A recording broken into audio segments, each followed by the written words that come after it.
Assalamualaikum warahmatullahi wabarakatuh. Innal hamdalillah nahmaduhu wa nasta'inu wa nastaghfiruh wa na'udzu billahi min shururi anfusina wa min sayyiati a'malina. May yahdihillahu fala mudilla lahu wa may yudlil fala hadiya lahu. Asyhadu an la ilaha illallah wahdahu la syarika lahu wa asyhadu anna Muhammadan 'abduhu wa rasuluhu alladzi la nabiyya ba'dah. Amma ba'd. Jemaah sekalian yang semua dirahmati oleh Allah Subhanahu wa taala. Alhamdulillah syukur ala ni'amillah. Di pagi ini kita dapat bermajlis kembali di majlis ini yang semoga dirahmati oleh Allah Subhanahu wa taala. Salawat dan salam semoga terlimpah curahkan kepada Nabi kita yang mulia Nabi Muhammad sallallahu alaihi wasallam, kepada keluarganya, kepada para sahabatnya serta kepada pengikut yang setia sampai yaumul qiyamah. Ikhwatal Islam, a'azzanallahu yaikum. Pembahasan kita di pagi ini kita insya Allah akan membahas seputar tentang ar-rahmah, yakni kasih sayang, yang kita ambil dari kitab Al-Adabul Mufrad, dimulai dari bab yang ke-174. Imam Al-Bukhari rahimahullah membuat bab dengan judul Babun Irham Man Fil Ard. Bab tentang sayangilah oleh kamu, kasihanilah oleh kamu man fil ard, siapapun yang berada di muka bumi ini. Kemudian di bab ini beliau mendatangkan beberapa dalil.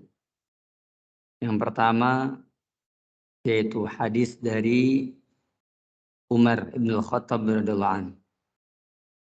Dan hadis ini dinyatakan sanadnya sahih. Kata Umar bin Khattab, la yurhamu man la yarhamu. Tidak akan disayangi, tidak akan dikasihi orang yang tidak menyayangi dan tidak mengasihi orang lain. Jadi kalau kita ingin disayangi oleh orang lain, kalau kita ingin dikasihi oleh orang lain, maka hendaklah kita berkasih sayang kepada orang lain. Itu menunjukkan bahwa bagaimana orang lain bermuamalah kepada kita, itu sangat tergantung bagaimana muamalah kita dengan orang lain. Itulah sebabnya Nabi kita yang mulia dalam hadis yang lain, yang sahih, kata Rasulullah SAW, wa khaliqin nasa bi khuluqin hasanin. Dan bergaulah dengan manusia dengan akhlak yang baik. Jadi kalau kita ingin dipergauli oleh orang lain dengan cara yang baik, maka kita harus baik kepada orang lain. Apabila kita tidak baik kepada orang lain, maka jangan heran jika orang lain pun tidak baik kepada kita. Apabila kita tidak menyayangi orang lain, maka jangan heran kalau orang lain pun tidak sayang kepada kita. Wala yugfaru liman la yaghfiru. Kata Umar Ibn Khattab selanjutnya beliau mengatakan, dan seseorang tidak akan diampuni ya apabila dia tidak suka mengampuni orang lain. La yugfaru liman la yaghfiru.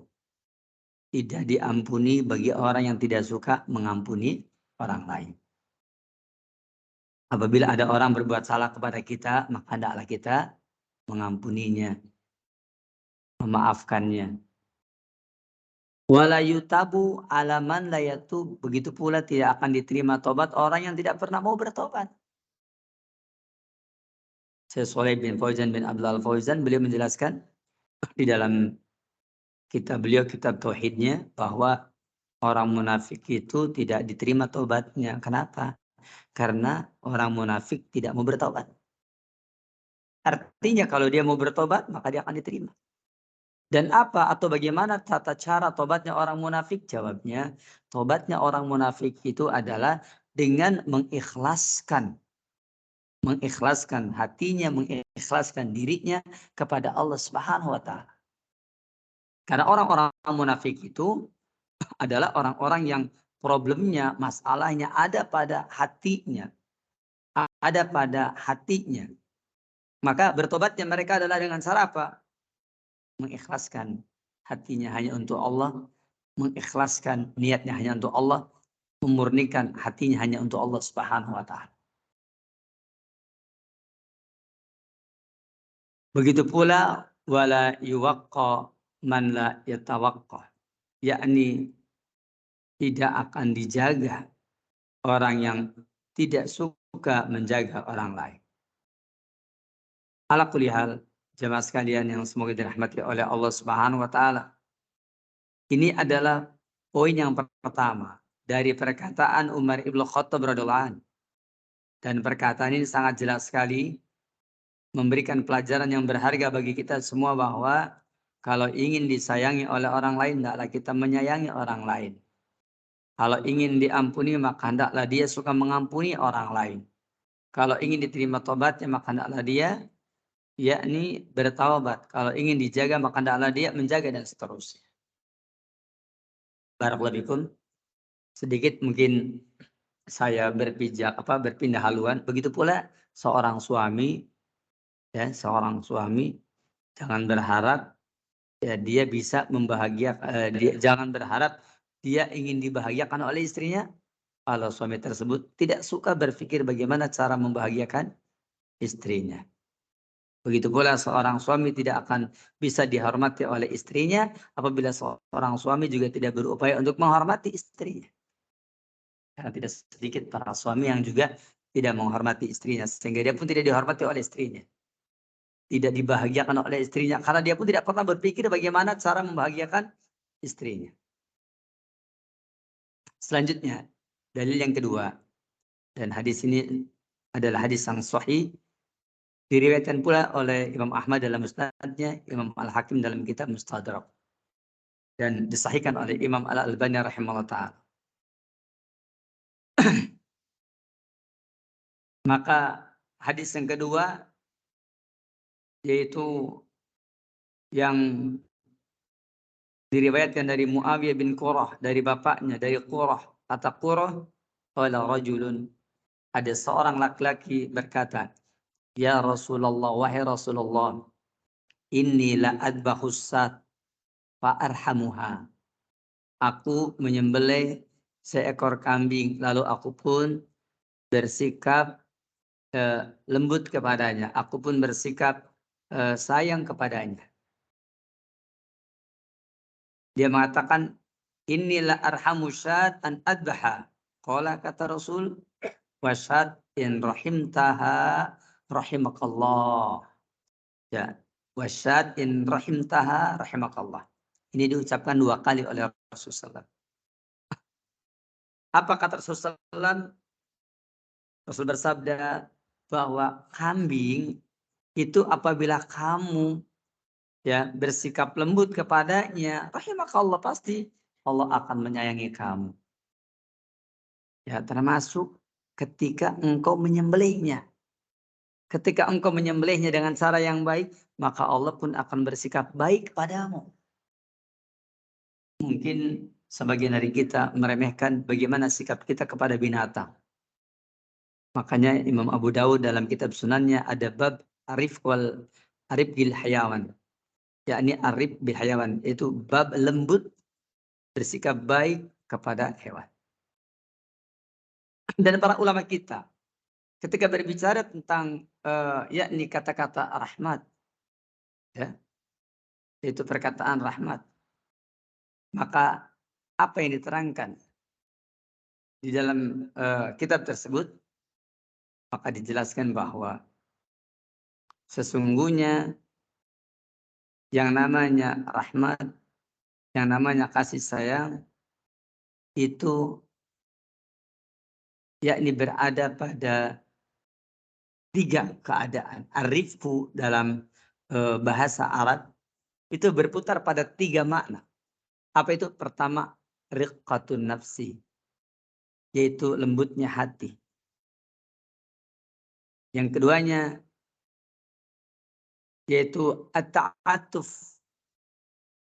At-ta'atuf, yakni sayangnya hati ini. Dan yang ketiganya adalah ra'fatun.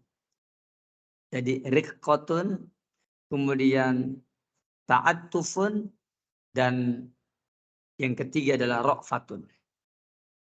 Yang dimaksud dengan bahwa kita ini adalah orang yang memperlihatkan kasih sayang adalah apabila kita ini menjadi hamba Allah Tabaraka wa Ta'ala yang memiliki 3 sifat, yaitu sikap lembut, sikap halus, sikap kasih sayang, dan sikap ra'fah, yaitu sikap santun. Di sini dijelaskan bagaimana lembutnya sahabat Nabi ketika dia memperlakukan dengan seekor binatang. Hatta ketika binatang itu yakni disembelih. Binatang itu disembelih, dia tetap lembut, dia tetap halus. Padahal dia menyembelih binatang. Ketika dia menyembelih binatang, dia bersikap halus, dia bersikap lembut. Selanjutnya, yang ketiga. Di dalam hadis yang diriwayatkan oleh Abu Hurairah radhiyallahu anhu. Dan hadis ini derajatnya hasan. Kata Abu Hurairah, sami'tu nabiyya as-sadiq al-masduq Abul Qasim sallallahu alaihi wasallam yaqul. Kata Abu Hurairah, aku telah mendengar. Aku mendengar Nabi sallallahu alaihi wasallam as-sadiqul masduq Abul Qasim, dia mengatakan la tunza'ur rahmatu illa min saqin. Bahwa rahmat itu, bahwa kasih sayang itu la tunza'ur rahmah, tidak akan dicabut illa min saqin, kecuali dari orang yang celaka. Orang yang hilang rasa kasih sayang pada dirinya, itulah orang yang celaka. Maka apabila orang itu dicabut rasa kasihnya, kalau orang itu dicabut sifat kasih sayangnya, maka berarti dia adalah orang yang celaka.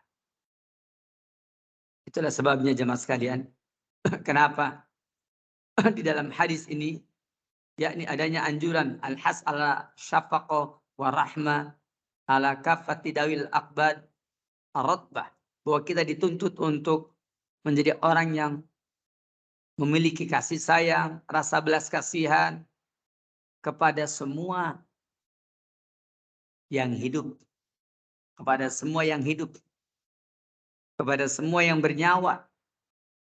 Kenapa? Karena Nabi kita yang mulia sudah menjelaskan. Kata Rasulullah SAW, ana Nabi Rahmat. Saya adalah Nabi Rahmat. Yaitu Nabi yang penuh dengan kasih sayang. Dan Allah pun juga mengutus Nabi Muhammad. Kata Allah, wa ma arsalnaka illa rahmatan lil alamin. Dan tidaklah kami mengutus engkau ya Muhammad melainkan sebagai rahmat untuk semesta alam. Dan Allah sendiri memiliki sifat Ar-Rahman Ar-Rahim, yang maha pengasih lagi maha penyayang. Maka apabila Allah sendiri adalah zat yang maha pengasih dan penyayang, maka syariat yang Allah syariatkan kepada hambanya pasti mengandung ajaran kasih sayang. Makanya ajaran yang disampaikan oleh Rasulullah SAW juga seperti itu. Bahkan Allah Tabaraka wa Ta'ala ketika mengutus Nabi Muhammad pun juga diberikan sifat kasih sayang. Sampai kata Allah, fabima rahmat minallah lintalahu. Walau kunta fadun ghalidul qalbi lan faddu min hawlik. Kata Allah Tabaraka Ta'ala, Allah berfirman, fabima rahmatin minallah, maka dengan sebab kasih sayang yang Allah berikan kepada engkau ya Muhammad, lintalahu, engkau dapat berlaku lembut kepada mereka. Engkau dapat berlaku lembut kepada mereka. Engkau dapat berlaku sayang kepada mereka. Sehingga karena Allah adalah zat yang maha lembut, Allah adalah zat yang maha kasih sayang, mengutus nabinya dengan membawa ajaran kasih sayang, dan nabinya mengatakan ana nabi rahmat, dan umatnya pun apa? Ruhama ubainahum. Ruhama ubainahum, yakni di antara mereka orang-orang yang beriman, di antara mereka kaum muslimin, interaksi di antara mereka ruhama ubainahum. Ada kasih sayang di antara mereka. Oleh karena itulah jemaah sekalian semoga dirahmati oleh Allah SWT, maka tidak ada satupun orang yang dicabut rasa kasih sayang pada dirinya, melainkan dia adalah orang yang celaka. La tunza'ur rahmatu illa min saqi. Perasaan, kasih sayang, sikap lembut, sikap halus, sikap santun tidaklah dicabut dari seseorang, melainkan orang tersebut niscaya akan celaka. La tunza'ur rahmatu illa min saqi. Ini berarti inna rahmata sifatun hamatun mahbubatun indallahi ta'ala. Bahwasanya yang namanya rahmat, yang namanya kasih sayang adalah sifat yang dicintai di sisi Allah. Makanya Allah pun mensifati Nabi Muhammad dengan ini. Sampai dikatakan kata Allah, ra'ufun bil mu'minin. Bahwasanya Nabi Muhammad itu adalah, apa katanya? Yakni santun kepada orang yang beriman. Nabi Muhammad itu ada yang rahimun bil mu'minin, yang sayang kepada orang-orang yang beriman. Dan begitu pula terjadilah suasana orang-orang yang dibentuk oleh Rasulullah SAW, suasana ruhama'u bainahum, yaitu saling berkasih sayang di antara mereka. Juga berdasarkan hadis ini, wa min sa'adatil mar'i an yakuna muttasifan bi sifatir rahmah, bahwa di antara kebahagiaan seseorang adalah apabila orang tersebut disifati dengan sifat rahmat, sifat kasih sayang. Wa min su'i haddihi wa saqawati al-hirman an hadhihi sifatil jamilah. Dan di antara buruknya bagian dan juga celakanya seseorang adalah apabila dia diharamkan dari sifat ini. Apabila dia diharamkan dari sifat yang indah ini, yaitu sifat saling berkasih sayang. Kemudian dalil yang terakhir dari bab ini, yaitu bab irhaman fil ardi, sayangilah oleh kamu siapapun yang berada di muka bumi ini. Maka didatangkanlah sebuah riwayat dari Jarir bin Abdullah dari Nabi SAW. Hadis ini derajatnya sahih. Nabi bersabda, man la yarhamun nasa la yarhamuhullah. Man la yarhamun nas, orang yang tidak menyayangi orang lain, la yarhamuhullah, maka Allah pun tidak akan menyayangi. Kalimat ini sangat jelas sekali. Kalimat ini sangat gamblang sekali untuk menunjukkan bahwa di antara sifat yang mesti dimiliki oleh seorang mukmin adalah yaitu sifat kasih sayang. Kita harus menjadi hamba Allah Tabaraka Ta'ala yang memiliki sifat kasih sayang.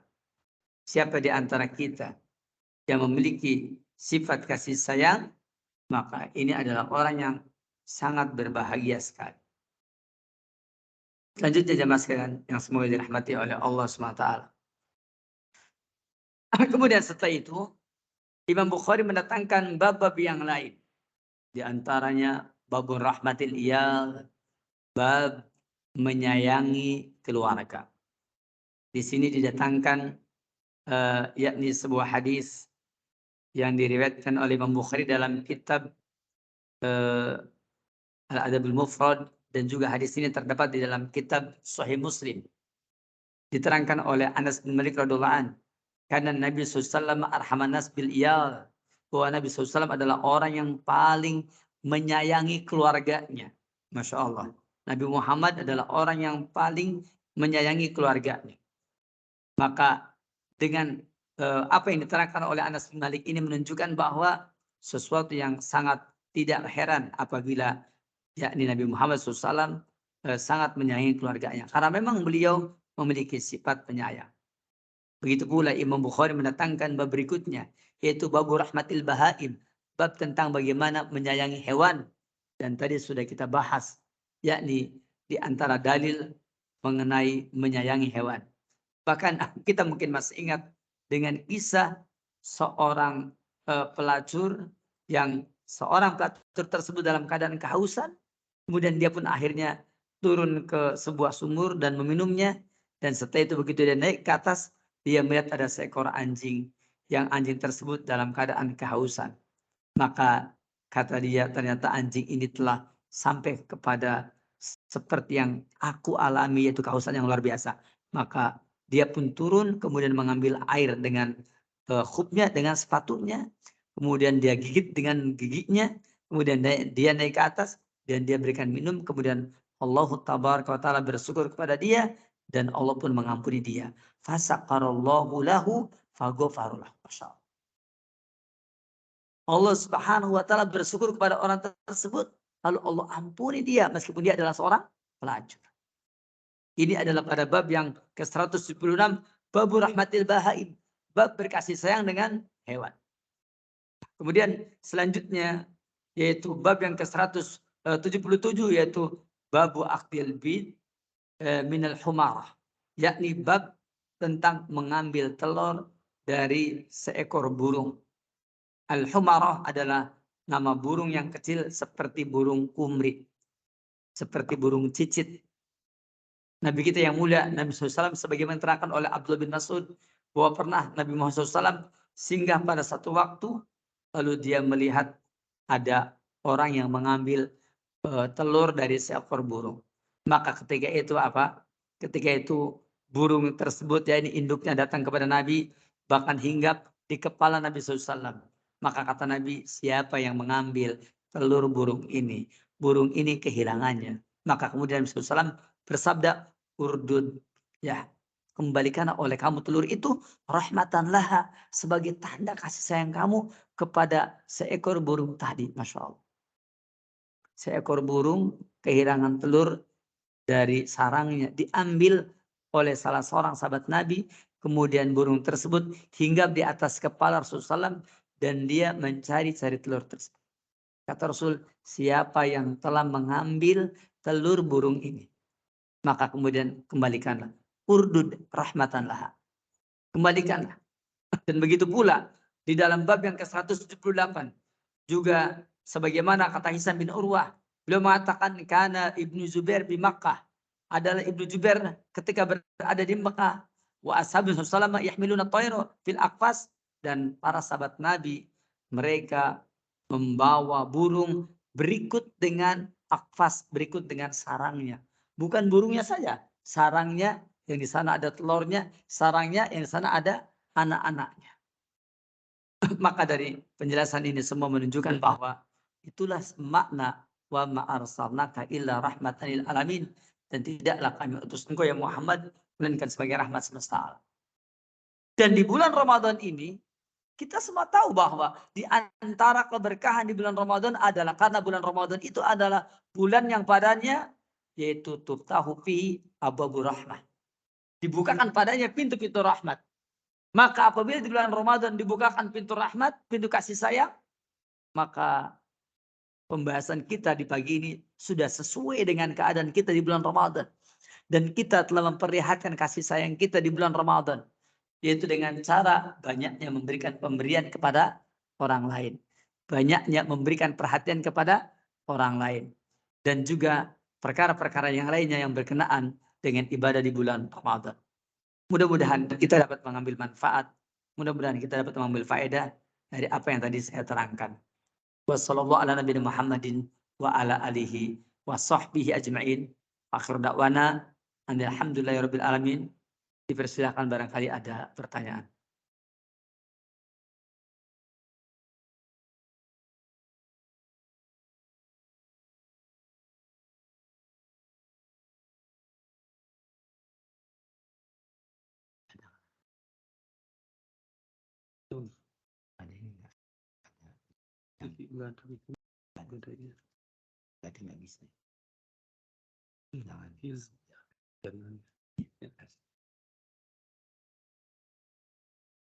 Ya, silakan barangkali ada pertanyaan.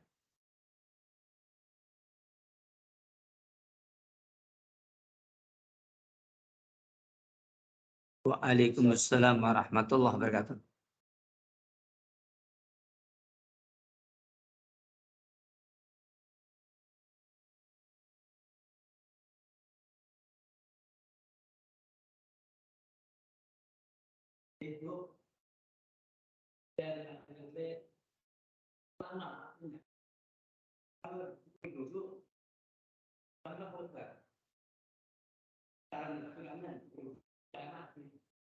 Ya, barakallahu.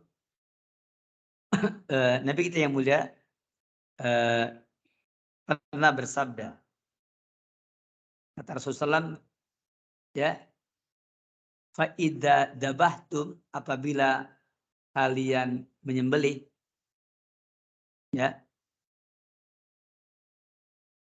apabila fa'idha dabah ahadukum, apabila salah seorang antara kalian akan menyembelih, maka kapal yarih dabihatahu, maka hendaklah dia menyegerakan penyembelihannya dan kematiannya. Jadi prinsip ketika orang itu menyembelih atau akan membunuh binatang yang memang binatang tersebut akan kita makan, intinya adalah bagaimana kita menyegerakan kematiannya. Begitu. Jadi kalau tadi umpamanya namanya ikan boncel, apa namanya? Boncel ya, lele gitu. Atau yang teman-temannya lah. Yang mana ikan ini, ya, ikan ini intinya, ikan kan nggak harus disembelih ya. Kalau yang disembelih itu kan binatang yang darahnya darah panas, yang darahnya mengalir. Kalau ikan kan tidak. Jangankan disembelihnya, tidak disembelihnya aja bangkainya halal dimakan. Yang namanya samak itu, ikan itu halal dimakan. Ya, sebutkan uhilat lana metatani wa damani fa'amal matatani fal jarad wal hut. Adapun dua bangkai yang boleh kita makan adalah al jarad wal hut, belalang dan ikan. Jadi bangkainya aja boleh kita makan. Namun ketika kita akan memakannya, yaitu akan membunuhnya, intinya bunuh dengan cepat. Seperti itu. Adapun tadi umpamanya apakah caranya dengan cara dipukul atau dengan cara disembelih, maka itu adalah perkara yang bebas. Ya, disembelih atau dipukul maka itu adalah merupakan cara yang bebas. Yang penting falyari dabihatahu, maka hendaklah dia mempercepat kematiannya. Demikian barangkali wallahu taala a'lam.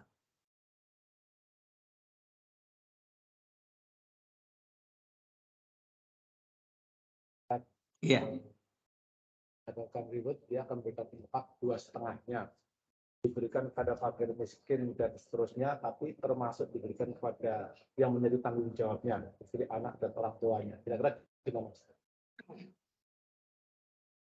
Karena mendapatkan reward, maka dia berinfak. Mungkin mengamalkan firman Allah yang mulia, anfiku min thayyibati ma kasabtum. Infakkan oleh kamu ya dari hasil kasab kamu yang thayyib. Dan infak tidak mesti 2,5%. 2,5% itu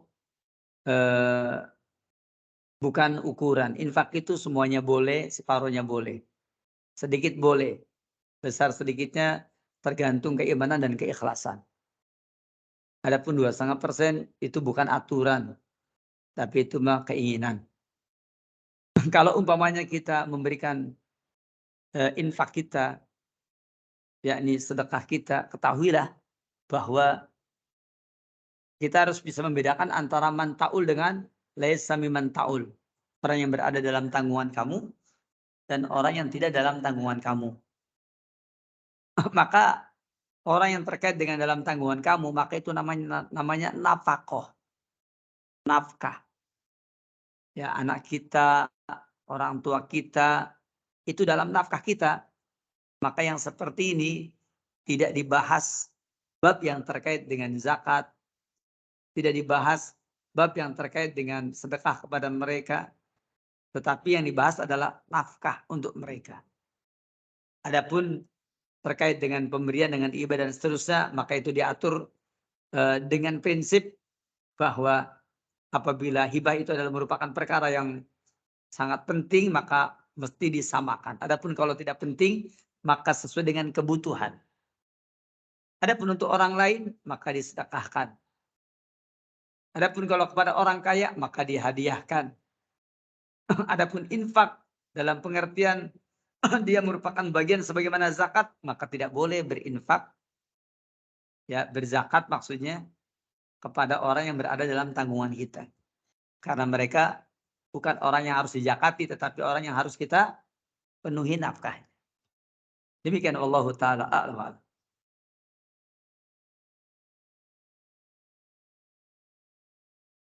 Sebagai tambahan, Nabi kita yang mulia bersabda, la zakat liman ta'ul. Tidak ada zakat bagi orang yang berada dalam tanggungan kamu. Orang yang berada dalam tanggungan kamu, maka tidak boleh kamu beri zakat. Jadi jangan zakat kepada orang tua. Orang tua dikasih zakat, kita nggak boleh. Atau zakat kepada anak kita dikasih zakat, itu tidak boleh. Maka zakat itu adalah kepada orang yang di luar dari tanggungan kamu. Demikian wallahu ta'ala a'lam.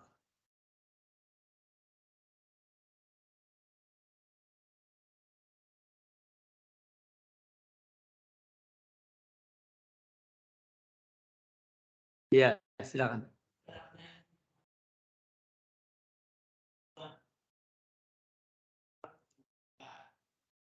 Ya.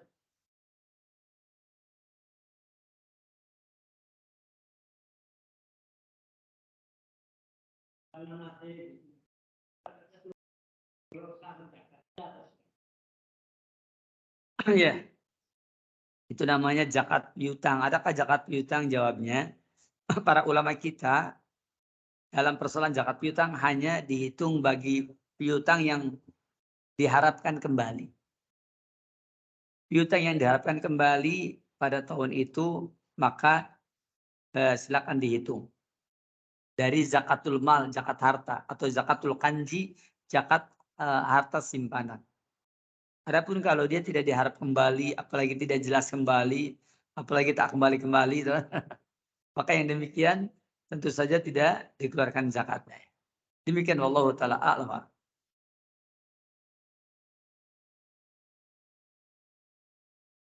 Zakat emas terbagi dua, ada zakatul huli, zakat perhiasan, ada zakatul kanji, zakat emas simpanan.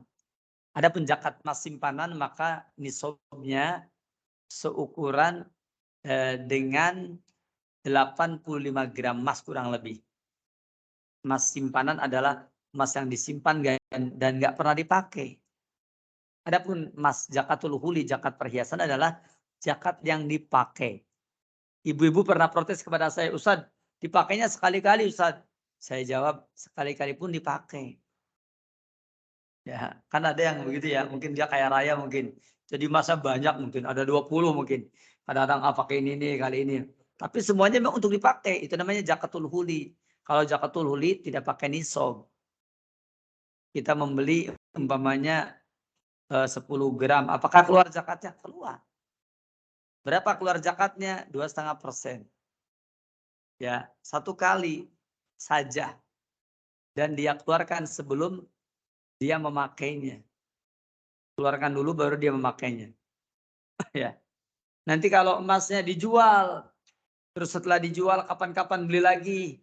Umpamanya kapan-kapan beli lagi. Ya, Fadilatul Syekh Muhammad bin Shalih Al-Utsaimin, beliau melarang kita menjual emas hari itu ke satu toko, kemudian kita beli juga pada hari itu. Nggak boleh, kata beliau. Itu akan terkena riba. Karena apa? Karena kalau Anda jual emas hari itu umpamanya 10 gram dengan harga 10 juta. Lalu kemudian umpamanya dijual dan ternyata pasti dapat potongan.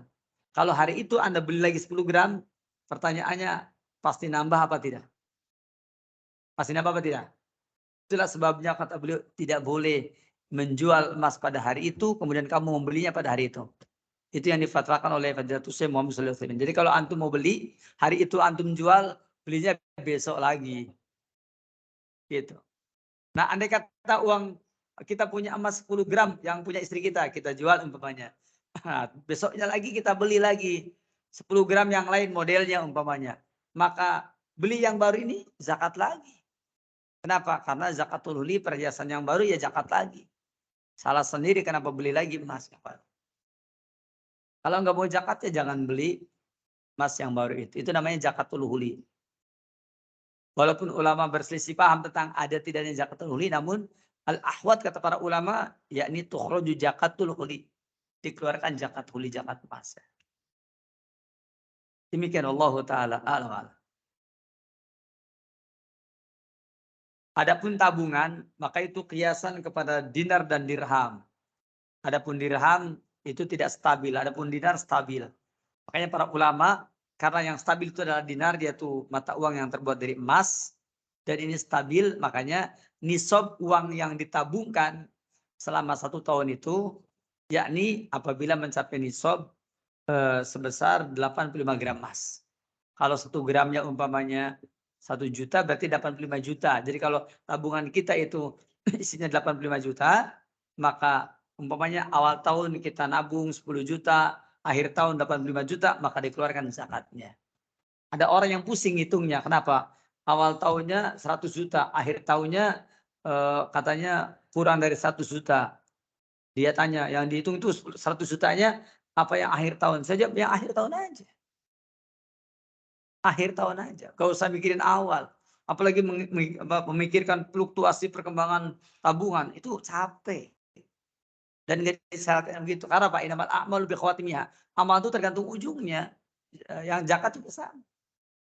Jadi kalau umpamanya kita punya tabungan di di rumah atau di rekening, kemudian mencapai 85 gram emas dalam 1 tahun itu, umpamanya awal tahun sampai akhir tahun, dan ternyata di penghujungnya ada uang 85 gram emas, ada uang senilai 85 gram emas, maka kita keluarkan zakatnya.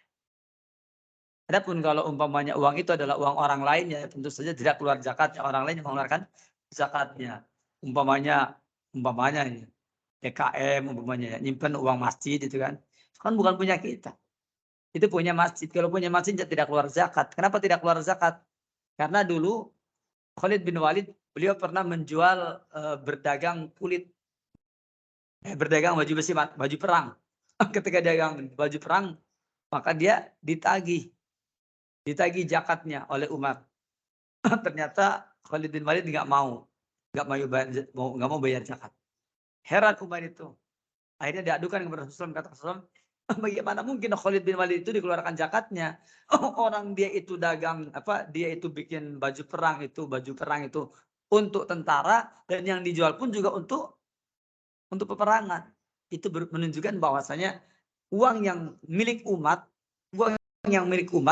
bukan milik perseorangan, ya, milik umat, ya, dan untuk kepentingan umat, untuk kemaslahatan umat, maka tidak dikeluarkan zakatnya. Jadi sebesar apapun uang yang berada di DKM, umpamanya DKM ya biar gampang ya, maka itu tidak keluarkan zakatnya, hatta sampai miliaran umpamanya tidak dikeluarkan zakatnya.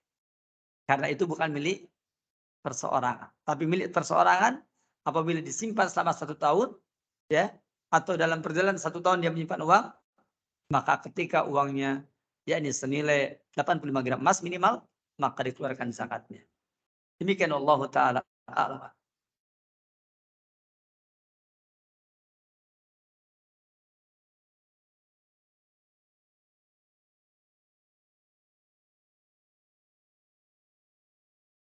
Dan jemaah sekalian, cukup saya kira jika tidak ada pertanyaan lagi. Semoga bermanfaat, semoga berfaedah. Kita akhiri di sini. Subhanaka Allahumma bihamdik asyhadu an la ilaha illa anta astaghfiruka wa atubu ilaik. Assalamualaikum warahmatullahi wabarakatuh.